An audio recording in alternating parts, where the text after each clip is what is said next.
Hello friends, ओम श्री गणेशाय नमः। आप सभी का स्वागत है आपके अपने यूट्यूब चैनल पर।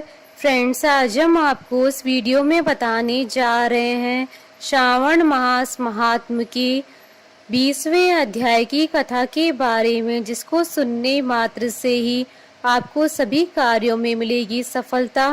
फ्रेंड्स, वीडियो शुरू करने से पहले आपसे रिक्वेस्ट है, अगर आप हमारे चैनल पर नए हैं और आपने अभी तक चैनल को सब्सक्राइब नहीं किया है तो प्लीज़ सब्सक्राइब कीजिएगा चैनल को, साथ ही प्रेस कीजिएगा बेल आइकन को, जिससे नए वीडियो से रिलेटेड नोटिफिकेशन आपको तुरंत प्राप्त हो सके। और वीडियो पसंद आने पर वीडियो को लाइक और शेयर जरूर कीजिएगा, ताकि सभी भक्तों को इस वीडियो का लाभ प्राप्त हो सके। और कमेंट बॉक्स में ओम नमः शिवाय जरूर लिखिएगा।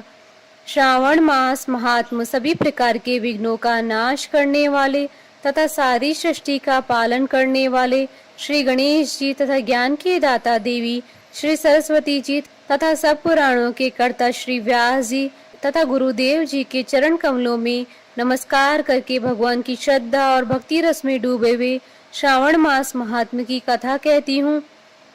श्रावण मास में त्रयोदशी और चतुर्दशी को किए जाने वाली कृत्यों का वर्णन ईश्वर बोले, हे सनत कुमार, अब मैं आपके समक्ष त्रयोदशी तिथि का कृत्य कहता हूँ। इस दिन 16 उपचारों से कामदेव का पूजन करना चाहिए। अशोक, मालती पुष्प, देवताओं को प्रिय कमल, कौसुम्भ तथा बकुल पुष्पों और अन्य प्रकार के भी सुगंधित पुष्पों, रक्त अक्षत, पीले चंदन, शुभ सुगंधित द्रव्यों तथा पुष्टि प्रदान करने वाले तथा तेज की वृद्धि करने वाले अन्य पदार्थों से पूजन करना चाहिए। नैवेद्य और मुख के लिए रोचक तांबूल अर्पित करना चाहिए। तांबूल अर्थात पान में चिकनी उत्तम सुपारी, खैर, चूना, जावित्री, जायफल, लवंग, इलायची, नारिकेल के बीज के छोटे टुकड़े, सोने और चांदी के पत्र, कपूर और केसर, इन पदार्थों को मिलाना चाहिए। मगध देश में उत्पन्न होने वाले श्वेत वर्ण पके हुए पुराने दृढ़ तथा रसमय तांबूल शंभरासुर के शत्रु कामदेव की प्रसन्नता के लिए अर्पित करना चाहिए। उसके बाद मोम से बनाई गई बत्तियों से कामदेव का निराजन करें और पुनः पुष्पांजलि प्रदान करें। इसके बाद उनके नामों से प्रार्थना करें, जो इस प्रकार से हैं। समस्त उपमानों में सुंदर तथा भगवान का पुत्र प्रद्युम्न, मीन केतन, कंदर्भ, अनग, मनमथ, मार, कामात्म संभूत, जश केतु और मनोभाव कस्तूरी से सुशोभित, जिनका वक्षस्थल आलिंगन के चिन्हों से अलंकृत है। हे पुष्प धवन, हे शंभरासुर के शत्रु, हे कुसुमेश, हे रतिपति, हे मकरध्वज, हे पंचेश, हे मदन, हे समर, हे सुंदर, देवताओं की सिद्धि के लिए आप शिव के द्वारा दग्ध हो गए। उसी कार्य से आप परोपकार की मर्यादा कहे जाते हैं। आपके दिग्विजय करने में वसंत की सहायता निमित्त मात्र है।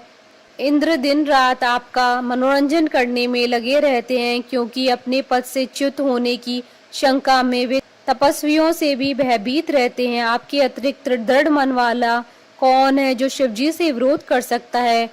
पर ब्रह्मानंद के समान आनंद देने वाले आपके अतिरिक्त दूसरा कौन है? तथा महामोह की सेनाओं में आपके समान तेजस्वी कौन है? अनिरुद्ध के स्वामी और मलयगिरी पर उत्पन्न चंदन तथा अगरू से स्वासित विग्रह वाले जो देवेश कृष्ण पुत्र हैं, वह आप ही हैं।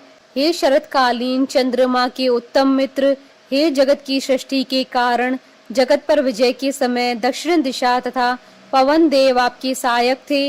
हे नाथ, आपका अस्त्र महान, निष्फल न होने वाला, अत्यंत दूर तक जाने वाला, मर्म स्थल को छेदन करने वाला, करुणा शून्य तथा प्रीति कारक रहित है। सुना गया है कि वह अत्यंत कोमल होते हुए भी महान शोभ करने वाला और अपने तुल्य पदार्थ को भी दर्शन मात्र से ही शुभित करने वाला है। जगत पर विजय करने में सहायक होने से प्रवृत्ति ही आपका मुख्य अलंकार है।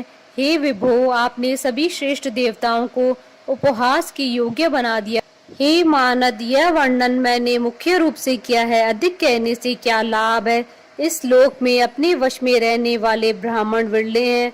अतः हे भगवान, इस की गई पूजा से आप प्रसन्न हो। श्रावण मास में शुक्ल पक्षी त्रयोदशी तिथि के दिन पूजा करके कामदेव प्रवृत्ति मार्ग के विषयासक्त व्यक्ति को अत्यधिक पराक्रम तथा शक्ति करते हैं और निवृत्ति मार्ग में संलग्न व्यक्ति से अपने विकार को हर लेते हैं।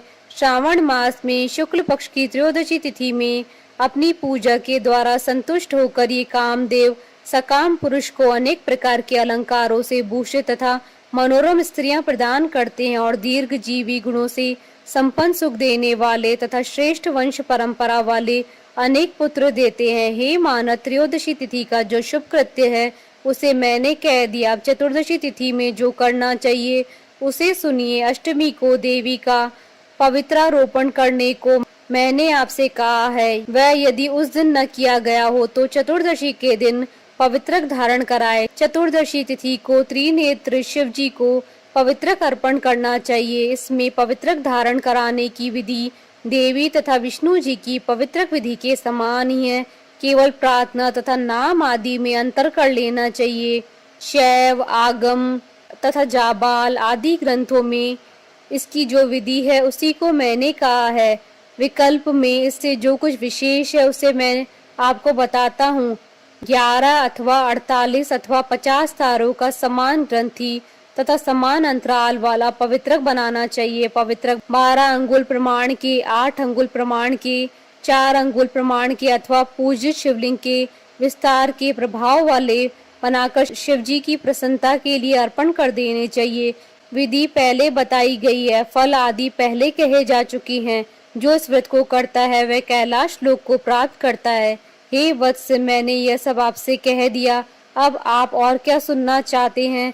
इस प्रकार श्री स्कंद पुराण के अंतर्गत ईश्वर सनत कुमार संवाद में श्रावण मास महात्म्य में त्रयोदशी चतुर्दशी कर्तव्य कथन नामक 20वां अध्याय पूर्ण हुआ। बोलिए भगवान शंकर माता पार्वती जी की जय। हमारे साथ इस वीडियो में अंत तक बने रहने के लिए आपका धन्यवाद। ओम श्री गणेशाय नमः। ओम नमः शिवाय।